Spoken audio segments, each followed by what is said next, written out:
Bonsoir à vous tous et bienvenue à cette édition toute spéciale d'Adrénaline, une émission qui sera totalement consacrée à un de nos plus grands athlètes. Demain vont commencer à Paris les championnats du monde d'athlétisme et cette compétition va vraiment consacrer la nouvelle vague. Et là, je pense au sprinter Nicolas Macrozonaris, à la coureuse de fond Émilie Mondor ou encore à Ashraf Tadili, ce garçon qui vient tout juste de remporter la médaille d'or du 800 mètres aux Jeux panaméricains. Pourtant, il n'y a pas si longtemps, dès qu'on pensait athlétisme, on pensait à lui, bien sûr, à Bruni Surin. Et pour cause, parce que Bruni, il a des titres de champion du monde, de champion olympique. Quand on pense à Bruni, qu'est-ce qu'on voit? On voit son beau corps, bien sûr.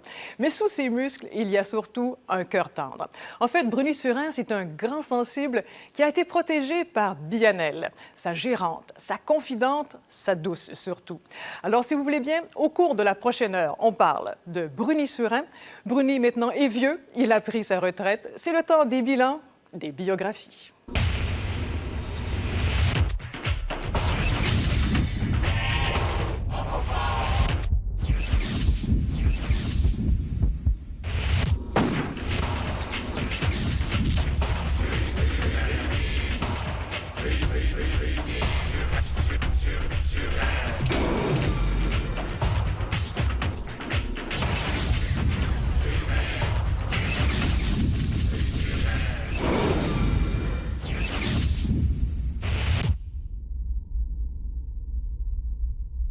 Je me suis intéressé au sprint à cause de Bruni, mais le sprint, ça m'emmerde. Il était honnête, franc, il répondait ouvertement aux questions.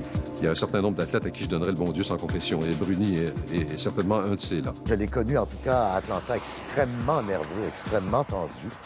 Tu peux pas performer sans t'entraîner. Je sais pas si tu le fais de façon aussi clean que Bruni a voulu le faire.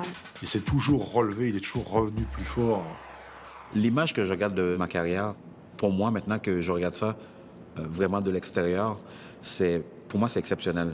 Parce que je veux dire, courir 9-9, 9-8 en 99, je regarde ça aujourd'hui, puis je me dis, wow. Maurice Green tenu par Surin, mais Maurice Green va passer quand même. En quelle course de Bruni Surin! Je suis toujours surpris, en même temps reconnaissant. Parce que des fois, on dit souvent, bon, les gens oublient vite et tout ça. Puis moi, je remarque encore aujourd'hui des gens qui me parlent des Olympiques de 1996, qui se rappellent de ça. Puis je me dis, waouh, c'est remarquable. Je suis chanceux. Cette fois, le départ est bon. Très bon départ. Il a abandonné. J'ai eu aucun regret dans les décisions que j'ai prises, dans les bons comme dans les mauvais moments. Des fois, les gens vont faire l'analyse, ils vont dire, écoute, pour un athlète, peut-être que ça aurait valu mieux que cet athlète-là finisse une année avant ou quoi que ce soit. J'aurais pu terminer la carrière après Séville, par exemple, bon, quand j'ai fait 9,84 et tout. Mais ça, l'avenir, des fois, on peut pas le prédire. Moi, l'important, c'est que tu prends une décision, puis tu vis avec. Oh, c'est inquiétant de voir ce qu'on vient de voir là, de Bruni Surin. Pour la dernière compétition, c'était des sentiments partagés. En même temps, oui, j'avais hâte de terminer, je veux dire encore sans douleur, dans ma jambe qui était blessée. Et puis en même temps aussi, il y avait un peu de nostalgie parce que bon, je savais que ce serait la dernière compétition. Quand j'ai arrêté, c'était extrêmement difficile. J'avais planifié ma dernière saison avec moins de compétition. Ça, c'était très important parce que, premièrement, je savais que le corps, la mécanique était un peu plus fragile, disons. Donc, premièrement, je voulais faire moins de compétition. J'insistais pour faire un dernier camp d'entraînement au Texas, à Austin.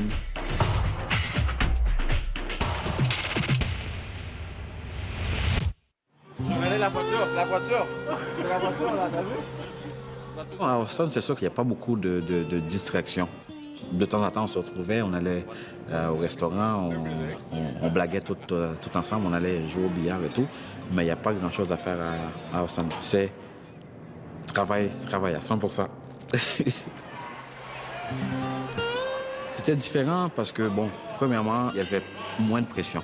Puis je crois que j'ai senti ça aussi par l'approche que Dan avait aussi. Il me lançait toujours des petites pointes en disant, bon, Le vieux, bon, tu as 5 fois 150 mètres à faire aujourd'hui. Bon, mais si tu n'es pas capable, ben, t'en feras 3. Tu vois, c'était toujours des... Ils me taquinaient de cette façon parce qu'ils savaient que c'était l'année que je me faisais plaisir. Oh, il y avait surtout les jeunes, la jeune relève. Il y avait Okiki Akinwumi de Toronto, Nicolas Matrozones était là, Corey de Santos, et il y avait aussi Yarek Kulesha.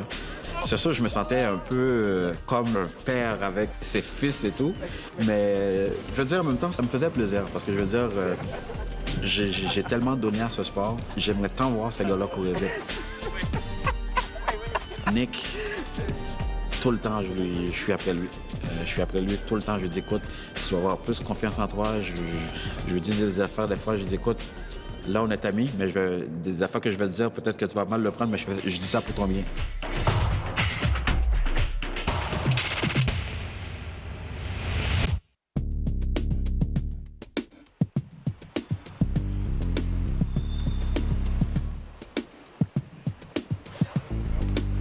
Monaco, c'était une façon de voir une compétition étant comme un spectateur.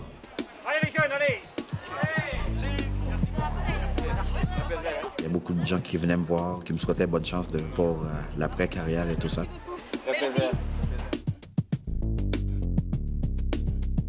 Ça fait un plaisir fou à voir les gars. And I told you he wasn't retired. The Canadians only retire once every 5 years. And then they make a comeback. À Monaco, c'est vraiment plaisant.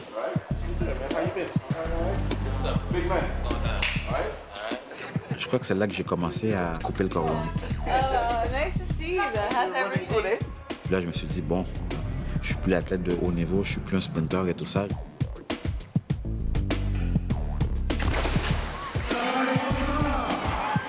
Là, moi, je regarde ça de l'extérieur. J'avais un plaisir fou à voir qu'est-ce qui se passait, à anticiper qu'est-ce qui allait se passer et tout. Mais en même temps, je fais plus partie de ça. Je suis plus dans la game, là.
out tomorrow, right? Tomorrow? Yeah. Okay. All right. C'était pas prévu que Manchester, les Jeux du Commonwealth, deviennent ma dernière course parce que même auparavant, les organisateurs des Jeux m'avaient demandé d'avoir mon visage partout à Manchester, tout ça. Puis moi, j'avais refusé. J'étais pas sûr que j'allais faire les Jeux du Commonwealth. Puis moi, je veux pas non plus prendre l'argent. Une belle occasion de faire mal. Écoute, de prendre l'argent puis après ça, de pas m'engager, c'était pas honnête. Je veux dire, si je n'étais pas sûr de le faire, j'ai dit, écoute, non merci. Mais quand je me suis retrouvé là, j'ai dit, waouh, j'aurais dû dire oui. Je suis arrivé à Manchester presque comme sur le fil d'arrivée. Je me suis dit, c'est comme un long parcours, un long voyage, puis là, j'arrive à destination. Il me reste un dernier droit à faire, le dernier 100 mètres du relais. Puis là, je me suis dit, bon, ça va être la dernière fois. Là. Puis après, faut se préparer au vrai monde. Thanks. Thanks for everything. Yeah. Je suis arrivé là aussi sans pression. Quoi qu'il arrive, je suis satisfait. Je veux dire, j'ai fait ce que j'avais à faire. J'ai fait du mieux que j'ai pu. Puis là, je me suis dit, ben, écoute, je vais faire mon dernier 100 mètres là, avec les boys, avoir du fun.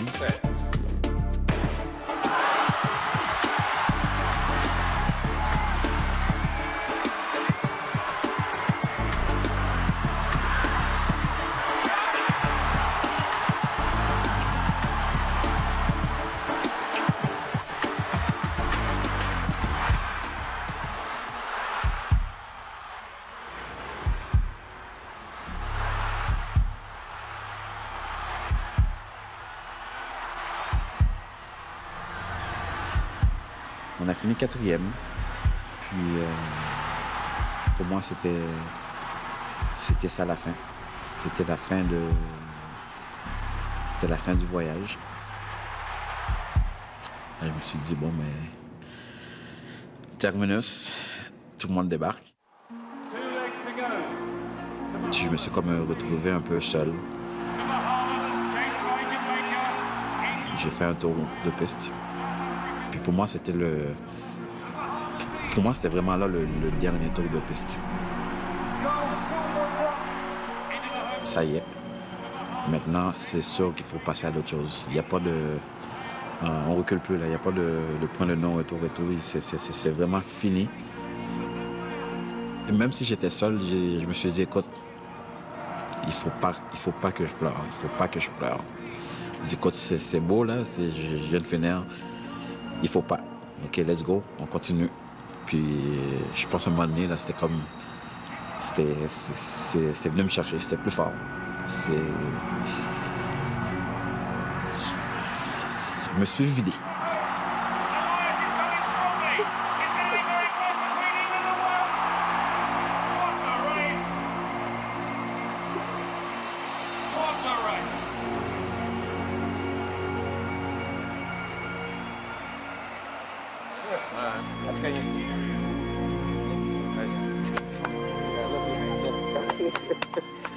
Merci beaucoup. Hein. Merci.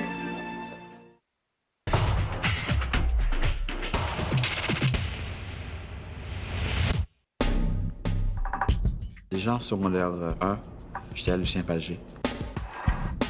Je faisais le triple saut en longueur et tout.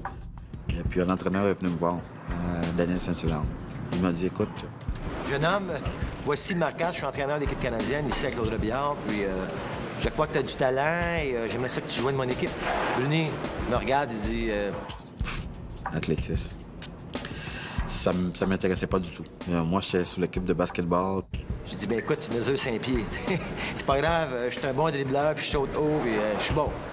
Je dis, en tout cas, tu m'appelleras quand tu voudras joindre l'équipe. J'ai pas eu de nouvelles de lui pendant des années. Qu'est-ce que Daniel avait fait? J'avais 2 Haïtiens qui venaient de joindre mon équipe. Je leur ai dit, écoutez, les gars, je vais vous donner 5 $ à chaque fois que vous allez m'amener un jeune qui est capable de toucher le poignet à l'anneau de basketball. Ils reviennent une semaine plus tard. J'arrive à l'entraînement, ils sont assis avec un jeune, avec la casquette tout croche. Je le regarde. Là, je reconnaissais le sourire et la timidité un peu. Puis je regarde les deux gars me regardent, les 2 Haïtiens, ils disent « Hey, on veut le tester là, pour avoir notre 5$. » il est où le panier de basketball? Je dis, les gars, lui, là, pas de besoin de le tester, je sais qu'il est capable de le toucher. Tranquillement comme ça, on se faisait des challenges entre amis. And there goes Bruni Surin. Go faster, because he's going to try. All these people in the way. Bruni jumps. The record, does he have it? Soit en son longueur ou en sprint et tout. Puis c'est de là que j'ai commencé à prendre le goût de l'athlétisme.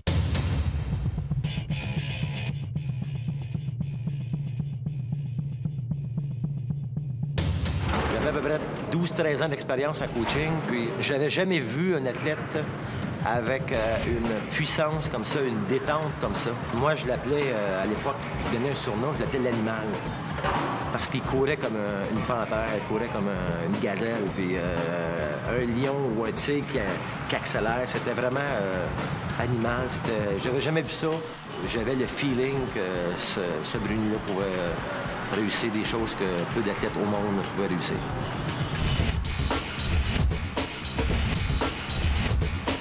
Bruni Surin a connu une progression phénoménale. En moins de 2 ans, il a terminé 4e de la finale olympique de Barcelone.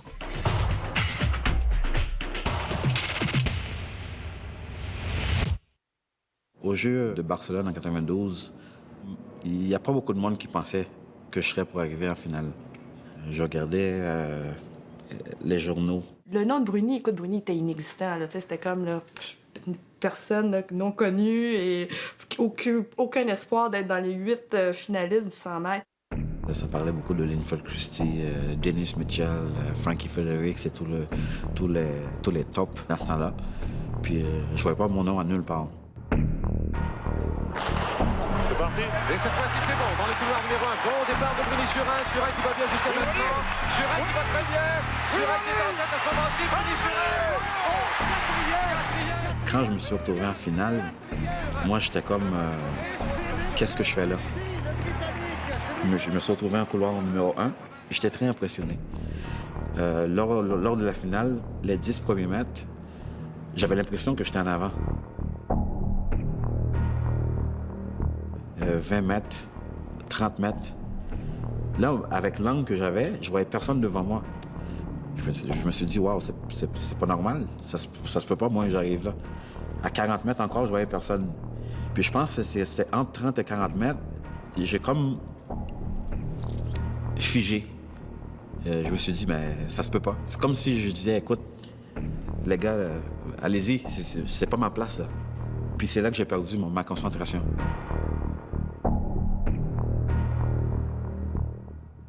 Et qu'il finisse 4e, puis avec une course qu'il a fait, avec l'expérience qu'il n'avait pas. Écoute, tout ça, là, pour moi, c'était extraordinaire. Je t'avoue, Barcelone, pour moi, je m'en souviendrai toujours parce qu'on est arrivé là comme des inconnus, puis on est sorti de là en disant « Oh boy, je pense que je viens de mettre mon nom sur la map. » D'ailleurs, après Barcelone, il a montré toutes ses possibilités sur 60 mètres. Il a été champion du monde à Toronto.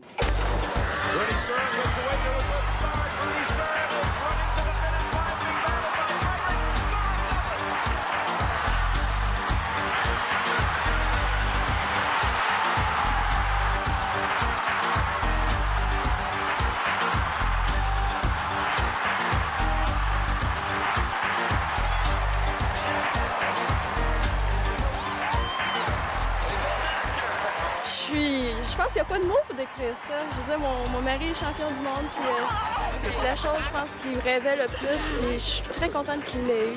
Ah, c'est fini, là.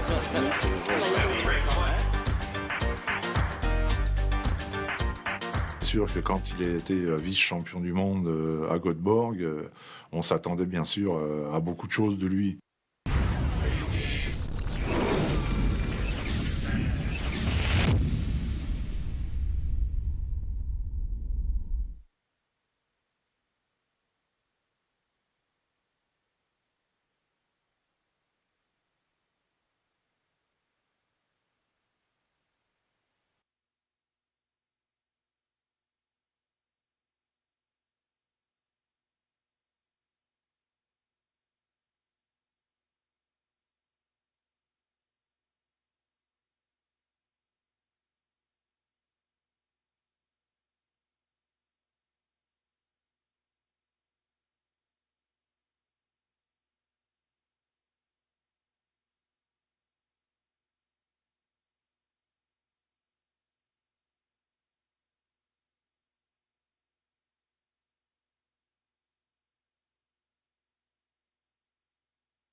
Je pense dans l'esprit que j'étais l'année olympique, je me mettais trop de pression.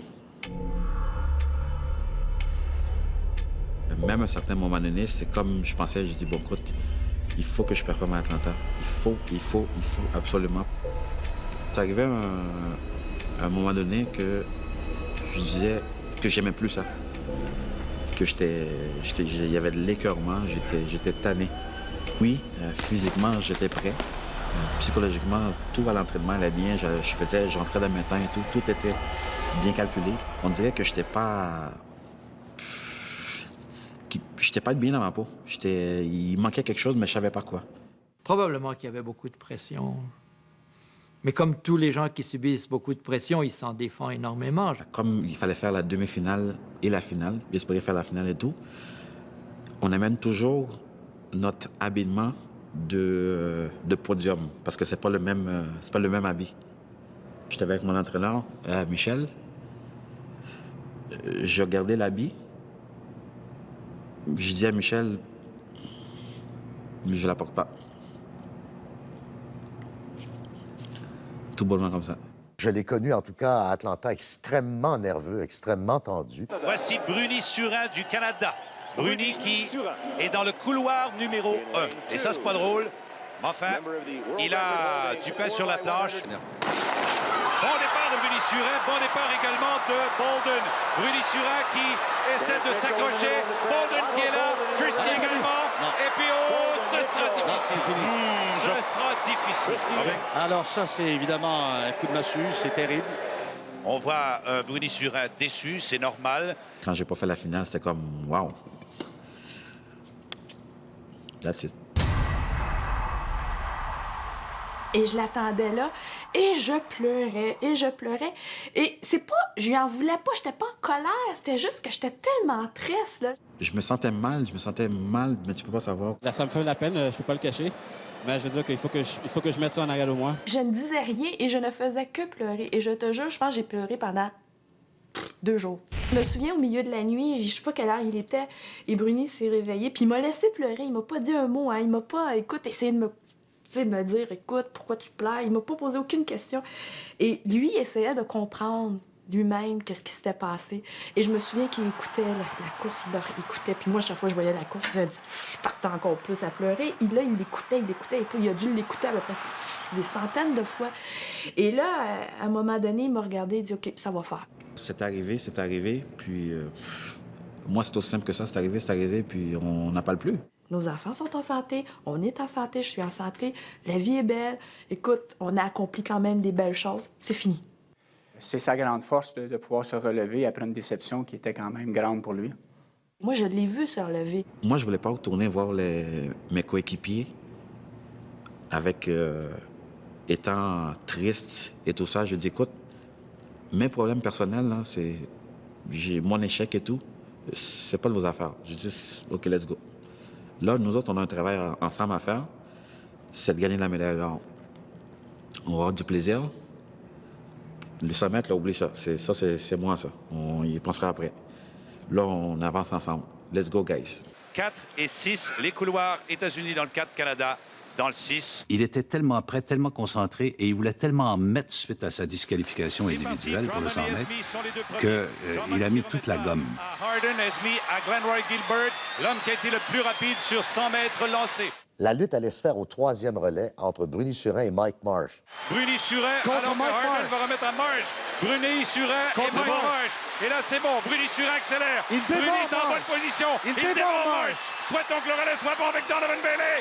Le relais est bon. C'est parti. Donovan Bailey s'en va. Surin les bras en l'air. Donovan Bailey qui va de l'avant les Américains. Donovan Bailey. Médaille d'or pour le Canada. 37-69. Le Canada, champion du monde. Enfin, Canada, champion du monde et champion olympique aux 4 fois 100 mètres. Quelle victoire! Et Bruni Surin a dévoré le champion du monde du 200 mètres, Mike Marsh. Cet homme courait avec la rage au cœur et la rage aux jambes. Champion olympique et médaille d'or représentant le Canada. Robert Esme, Glenroy Gilbert, Bruni Surin et Donovan Bailey. La médaille d'or, c'était la récompense ultime, et ça faisait oublier ses déboires pour le 100 mètres individuel. 2 jours avant ça, là, on écoutait encore la demi-finale, puis on essayait de comprendre ce qui s'était passé. Moi, j'arrêtais pas de pleurer, puis lui, il était complètement abasourdi. Là. Il était comme, OK, qu'est-ce qui m'est arrivé? Puis 2 jours après, il était capable de se relever, puis créer un esprit d'équipe, puis aller gagner la médaille d'or. Je t'avoue que j'ai une grande admiration pour lui. Et si on regarde la carrière de Bruni, avec ou des fois des déceptions pour d'un tas de raisons techniques ou de préparation, ou des questions de blessures, il s'est toujours relevé, il est toujours revenu plus fort.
Ces championnats du monde-là, ça a été vraiment...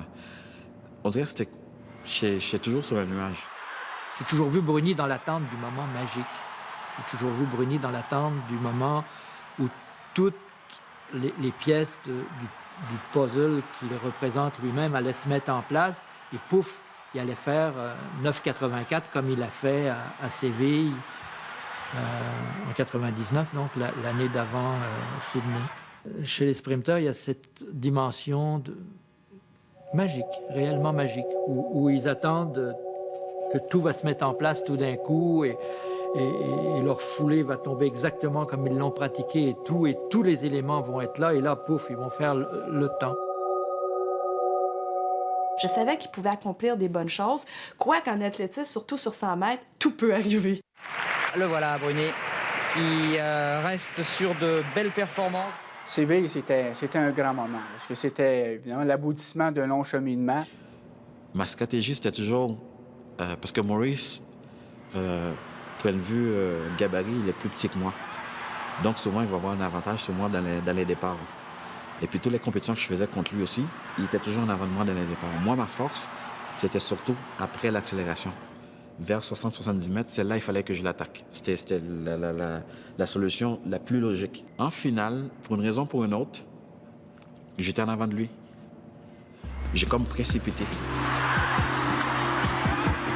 J'avais trop hâte d'arriver à la ligne. Maurice Greene et Bruni Surin est bien alors qu'au couloir numéro 3, Tim Harden était pas mal. Maurice Greene tenu par Surin, mais Maurice Greene va passer quand même. Oh, quelle course de Bruni Surin! Sur le coup, j'étais très, très, très fâché. Parce que je me suis dit, écoute, c'était ma course. C'est comme un cadeau que je lui faisais. Mais après, quand je regardais le tableau indicateur, j'ai dit, ouais, on ne chialera pas trop. Grosse surprise, le gros sourire de ce 100 mètres. L'étonnant Bruni Surin. Le lendemain, tout le monde nous voulait. Tout le monde voulait Bruni. Et je me souviens qu'on était super fatigués. Puis on s'était couchés tout l'après-midi. Puis on répondait plus à rien parce que Bruni était absolument brûlé. Et je me souviens, on s'est réveillés, il était peut-être 6 heures ou 7 heures du soir. Et à Séville, plus rien n'était ouvert.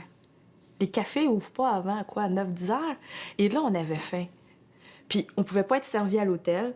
Il n'y avait pas un café d'ouvert et on avait faim. Puis là, on se promenait dans Séville, puis on cherchait quelque chose pour pouvoir manger. Puis il y avait nulle part où aller. Puis là, Bruni arrêtait pas de dire « Qu'est-ce que ça donne de courir vite? Si on peut même pas manger quand on a faim. »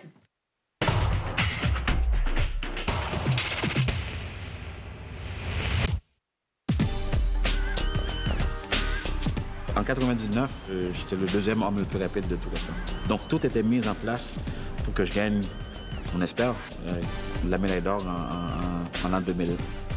Les attentes étaient tellement élevées, hein? Je me disais, il ne peut qu'aller plus vite. Puis plus vite, c'est quoi? C'est le record du monde.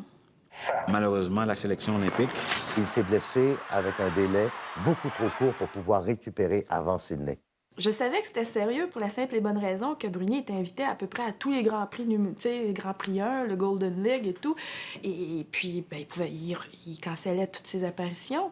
Puis, je t'avouerais, là, pour la première fois de notre vie, là, c'était des montants d'argent que j'avais jamais entendus dans ma tête. Écoute, là, je capotais. Là, j'étais comme, aïe, s'il cancelle ça, c'est parce que c'est sérieux, sa blessure. À mon avis, il n'aurait peut-être pas dû courir à Sydney. Alors, c'est parti. Le départ est bon. Et bon départ pour Bruni. Bon départ pour Bruni. En ce moment, il est... ce sera du haut claquage dans le fond. Il va peut-être être quatrième. C'est inquiétant de voir ce qu'on vient de voir là de Bruni Surin. La première course que j'ai faite à Sydney, j'ai paniqué. La sensation que j'avais, c'est comme si on prenait un couteau et puis à chaque foulée que je faisais, on me rentrait un couteau dans la jambe, à chaque foulée. Là, j'ai dit, bon, qu'est-ce que je fais? Est-ce que j'essaye encore? Est-ce que j'arrête là? J'avais plus quoi faire. J'étais complètement perdu. J'ai appelé mon épouse. J'ai dit, écoute, voici la situation. Je sais pas quoi faire. Qu'est-ce que t'en penses? Tu peux pas courir. Écoute, ton corps te le permet pas. Qu'est-ce que ça va te donner d'aller juste faire le quart de finale? Sur le coup, après, j'ai dit, écoute, j'arrête. Puis c'est là que j'ai craqué. Je pense que c'est mon médecin, Dr Robert, qui m'a dit, écoute, dans la situation que j'étais, ça pouvait pas être pire que c'était. Au pire, ça va me faire mal et j'arrête et tout. On va essayer de geler la région. J'ai dit, bon, je veux vraiment aller jusqu'au bout. Puis c'est là que j'ai dit, écoute, allons-y. Quand je lui ai parlé, il m'a dit non, c'est fini. Et il s'est présenté à la ligne de départ. Écoute, j'étais là. Écoute, j'étais la seule debout dans le stade. Écoute, je voulais crier, non, mais qu'est-ce que tu fais là? Moi, je ne suis que Bruni maintenant, Claude. Dans le couloir numéro 2. Ça montre de beaucoup de courage après avoir souffert. Alors, le départ est bon. Est-ce que... Bon, il reste dans la course. Oui, il reste dans la course. Et regardez Bruni. Il s'est classé. Superbe. Et quel courage. Bravo, Bruni Surin. J'ai réussi à passer à travers. Et il l'a fait. Et il a réussi à passer en demi-finale. C'est assez impressionnant quand même. J'étais très content. Mais le lendemain, ça n'a pas passé. Même en faisant mon jogging, je ressentais quelque chose. Là, je me suis dit, wow, ça va être difficile. Puis de là, on a essayé une première injection. Je suis retourné sur la piste d'échauffement, je faisais des accélérations. Je ressentais encore quelque chose. Je crois que j'ai eu 3 injections. Puis, en allant sur la piste, dès que je me suis mis en position prêt sur les blocs, ça allait chercher la région. Là, touché psychologiquement, j'ai dit waouh. J'ai fait 2 foulées, puis là, j'ai dit ça passait pas. On a tout dit sur Bruni, hein. On sait qu'il souffre, il n'est pas à 100% de sa condition, blessé à la cuisse gauche. Cette fois, le départ est bon. Très bon départ. Bruni a abandonné.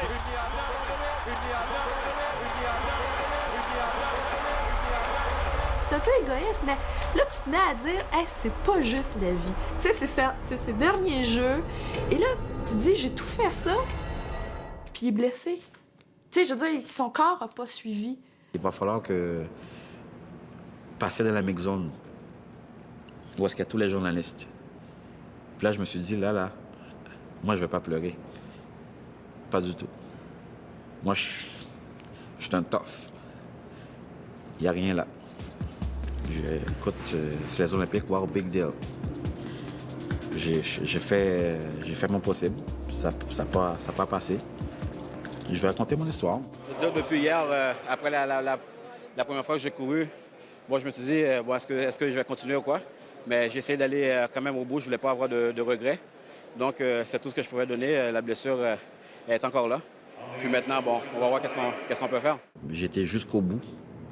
Je me suis donné la peine. Puis, malheureusement, le mal a gagné. Puis c'est ça. Mais je suis convaincue que dans le fin fond de lui, là, il savait que...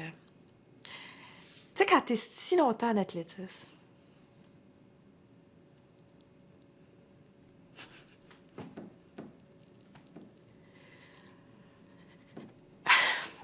il n'y a pas de hasard en athlétisme. Ça n'existe pas. Tu peux pas performer sans avoir une saison. Tu peux pas performer sans t'entraîner. Pas si tu le fais de façon aussi clean que Bruni a voulu le faire. Il a fait preuve de beaucoup de courage depuis le tout début de cette compétition. Mais moi, j'aimerais avoir l'opinion de Jean-Paul là-dessus. Vous ne pouvez plus vous présenter à un 100 mètres sur une finale ou espérer quelque chose si vous n'êtes pas au top de la forme. Il ne l'était pas. Et quand un athlète de ce niveau-là, qui a un renom, qui a prouvé à la planète entière qu'il est un des meilleurs sprinteurs du monde, il ne peut pas se présenter handicapé à une épreuve comme ça, comme le 100 mètres. C'est pas possible. Il y a quand même été, et je pense que là encore, il y a été pour ne pas décevoir. Mais celui qui en a pris le plus dans le nez, c'est lui. J'aurais tellement voulu performer autant, sinon plus que l'année d'avant à Séville, mais c'est la vie.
Quand j'ai débuté en 89, quand j'allais voir les commanditaires, on me disait « Oui, Bruni, on te trouve sympathique et tout, mais on ne veut pas investir dans un sprinter. » C'est une victime de la drogue lui-même, une victime de la drogue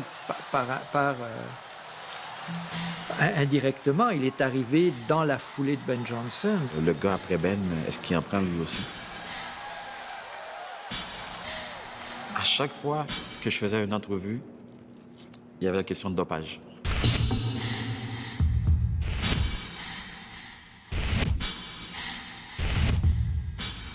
À un moment donné, je me dis, écoute, est-ce qu'on peut parler d'autre chose? Si on regarde la progression de Bruni depuis qu'il est junior, ça a été une progression qui a été très longue, doucement grignotée, les dixièmes, les centièmes, les uns derrière les autres avec des blessures. Et ça, c'est pas un signe de quelqu'un qui se dope. Les gens qui se dopent, vous les voyez d'un seul coup, qui émergent. Ils venaient de nulle part et d'un seul coup, en 2 ans, boum! Bruni, je pense qu'il est à l'eau claire, effectivement. Il y a un certain nombre d'athlètes à qui je donnerais le bon Dieu sans confession, et Bruni est certainement un de ces-là. Je me rappelle particulièrement une année où il était très fortement grippé, et c'était peu de temps avant les championnats du monde de Stuttgart en 1993. Et puis, plutôt que de se tromper dans le médicament à prendre, qui aurait pu quand même atténuer un peu ses symptômes du rhume, de peur de se tromper dans la couleur de la boîte ou quoi que ce soit, il a préféré s'abstenir et endurer de façon épouvantable un rhume qui s'est étendu pendant à peu près 5 jours. Il souffre d'allergie, Bruni.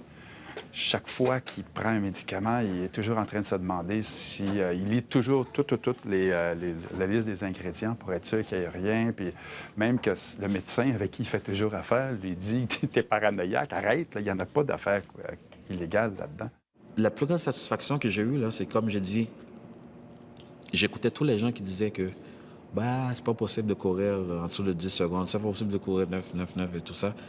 Puis moi, c'était ça ma satisfaction. La plus grande satisfaction, j'ai dit, écoute, je l'ai fait de façon clean, puis j'aurais pu aller plus vite encore.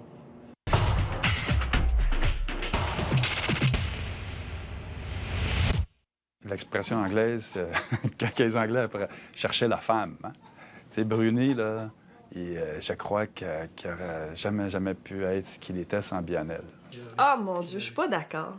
Quand j'ai rencontré Bruni, ça m'avait tellement frappé la détermination qu'il avait de réussir dans ce milieu-là.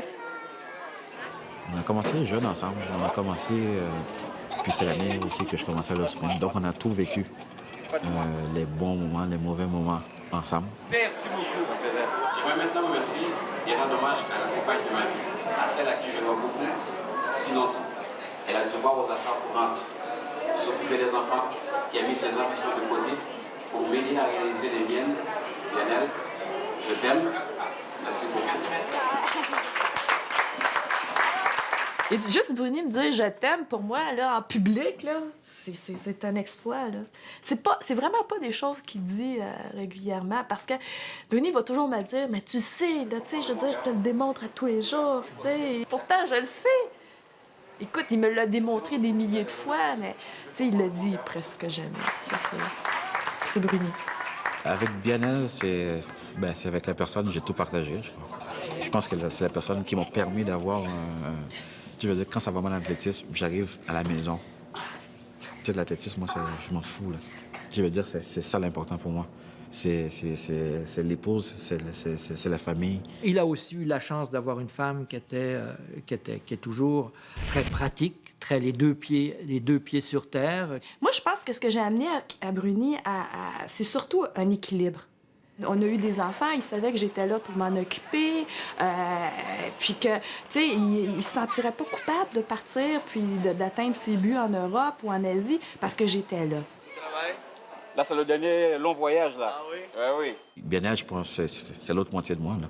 Plusieurs événements ont fait que il a fallu que je m'implique davantage dans sa carrière.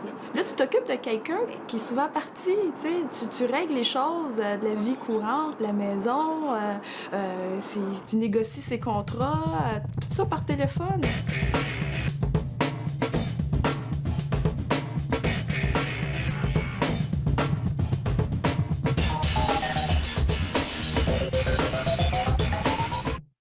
Les gens ont eu la perception, après quelques années, que Bruni était le doux, le gentil, et Bianel était la tough, la rough. Moi, j'entends dire souvent les phrases, bon, c'est Bianel qui est la bosse. Celle qui prenait les décisions. Puis finalement, moi, je faisais que mon travail. J'ai jamais pris aucune décision pour Bruni. Je suis pas le boss de la famille, puis Bianel n'est pas le boss de la famille. On est une famille, puis il y a un respect mutuel, et puis c'est tout.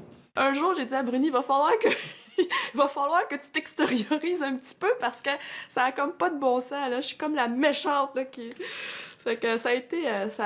il a fait beaucoup de blagues avec ça, Bruni. C'est un peu anecdotique, notre première rencontre, d'ailleurs, puisque lorsqu'il s'est présenté à mon bureau avec Bianel... Comme Claude, c'est pas un gars qui parle beaucoup, et que moi non plus, je parle pas beaucoup. Alors imagine, moi je suis assis devant Claude Chagnon, président de Vidéotron, et Bruni à mes côtés, il y a personne qui parle. Il y avait des longs temps morts. Il y avait que Bianel qui faisait toute la conversation. Alors moi, je me suis mis à parler comme une pie, à dire n'importe quoi.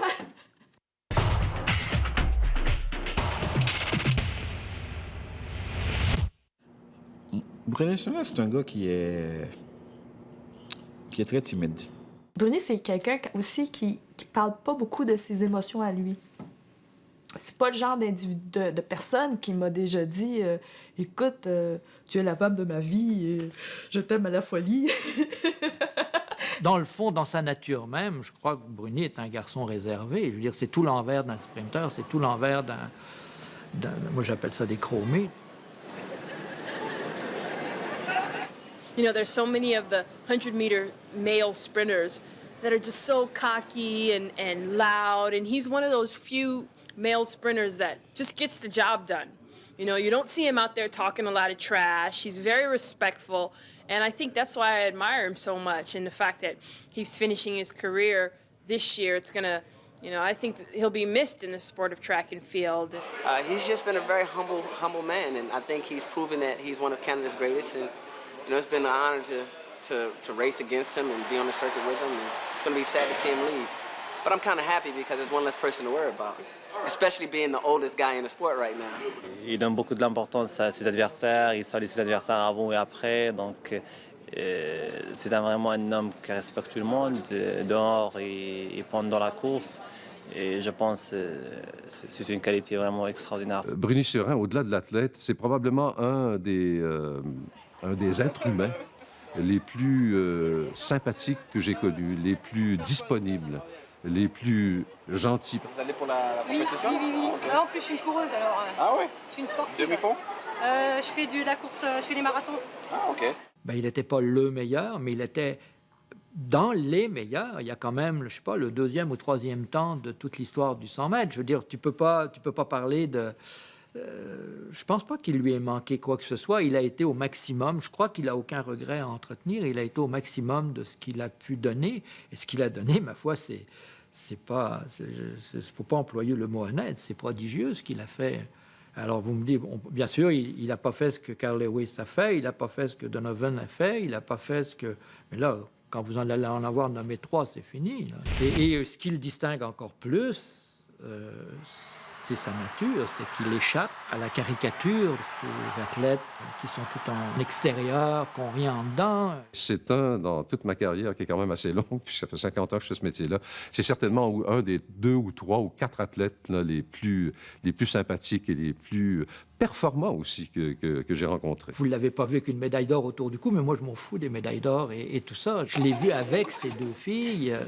C'est un papa assez extraordinaire. Je l'ai vu avec sa femme. C'est un mari aussi, tout à fait. C'est un être humain. Ça a l'air un cliché, mais c'est pas l'impression que j'ai quand je rencontre Donovan Bailey. C'est pas l'impression que j'ai eue en rencontrant Carl Lewis. C'est pas l'impression, encore moins, avec Ben Johnson. Je veux dire, c'était des bêtes de piste. Bruni était une bête de piste et un être humain. C'est un des athlètes pour qui j'ai le plus d'admiration. J'ai été tellement déçu souvent par des athlètes que Bruni, première affaire, c'est un athlète qui ne m'a pas déçu. Et je parle humainement parce que athlétiquement, je suis déçu 2 minutes, puis après ça, j'oublie ça, je m'en fous, c'est la personne qui reste. J'estime profondément ici au Québec, je ne les connais pas tous, là, mais 3-4 athlètes pour qui j'ai un profond respect. Là. On n'est pas amis, mais on pourrait le devenir si les circonstances, l'âge faisaient. Bruni, c'est la même chose. Je ne suis pas ami, je ne suis pas proche de lui, mais si les circonstances, je ne sais pas, le lieu géographique, l'âge aussi faisait que je sois proche dans son entourage, ça serait quelqu'un dont je pourrais facilement rechercher la présence ou que j'appellerais ou avec qui j'échangerais volontiers. Ce que je ne fais pas, là, je le répète, ce n'est pas un ami. Mais c'est ça, c'est déjà très rare. Je n'ai pas tant d'amis dans la vie, vous comprenez ce que je veux dire. Parce que souvent, j'étais pris dans des situations où les gens vont me dire « Mais pourquoi? Pourquoi tu insistes? » Mais si je n'avais pas insisté, j'aurais jamais fait 9,84.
C'est dur d'avoir une vie de couple puis une vie familiale qui est intimement liée à une performance sportive.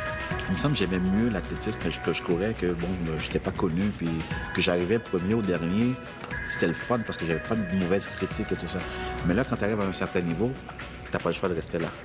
Tu sais, la gloire, c'est comme une montagne qu'on escalade à pied, mais qu'on descend là, tu peux dire en bicyclette, en patin à roue alignée, en ski, en bolide de Ferrari, mais tu descends vite. T'as ton couloir, là. T'as le pays qui te regarde. Rapporte-nous une médaille. Rapporte-nous une médaille. Là, il faut que tu la rapportes, la médaille. On t'attend. On t'attend au Canada. On t'attend à Montréal, Bruni. Rapporte-nous une médaille.